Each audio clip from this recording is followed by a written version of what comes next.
بسم اللہ الرحمن الرحیم۔ السلام علیکم۔ حضرت حسن اور حضرت حسین رضی اللہ عنہ کی حفاظت سام کے ذریعے۔ حضرت سلمان رضی اللہ تعالیٰ عنہ فرماتے ہیں کہ ہم حضور صلی اللہ علیہ وآلہ وسلم کے ارد گرد بیٹھے ہوئے تھے کہ اتنے میں حضرت ام ایمن رضی اللہ تعالیٰ عنہ آئی اور انہوں نے کہا، یا رسول اللہ، حسین اور حسن رضی اللہ تعالیٰ عنہ گم ہو گئے۔ اس وقت دن چڑھ چکا تھا۔ حضور صلی اللہ علیہ وآلہ وسلم نے صحابہ سے فرمایا، اٹھو اور میرے دونوں بیٹوں کو تلاش کرو۔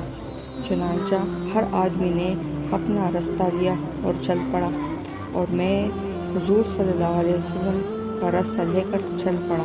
حضور صلی اللہ علیہ وآلہ وسلم چلتے رہے یہاں تک کہ ایک پہاڑ کے دامن میں پہنچ گئے تو دیکھا کہ حضرت حسن اور حضرت حسین رضی اللہ تعالیٰ عنہ ایک دوسرے سے چمٹے ہوئے کھڑے ہیں، اور پاس ہی ایک کالا ناگ اپنے دم پر بیٹھا ہے جس کے منہ سے آگ کی چنگاریاں نکل رہی ہے۔ غالباً اللہ نے ناگ بھیجا تھا کہ بچوں کو آگے جانے سے روکے۔ حضور صلی اللہ علیہ وآلہ وسلم جلدی سے ناگ کی طرف بڑھے۔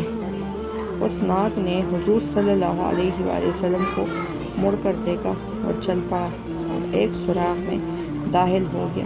پھر حضور صلی اللہ علیہ وآلہ وسلم ان دونوں کے پاس گئے اور دونوں کو ایک دوسرے سے جدا کیا اور ان دونوں کے چہرے پر ہاتھ پھیرا اور فرمایا، میرے ماں باپ تم دونوں پر قربان ہو، تم دونوں اللہ کے ہاں کتنے قابل احترام ہو۔ پھر ایک کو دائیں کندھے پر اور دوسرے کو بائیں کندھے پر بٹھا لیا۔ میں نے کہا، تم دونوں کو خوشخبری ہو کہ تمہاری سواری بہت ہی عمدہ ہے۔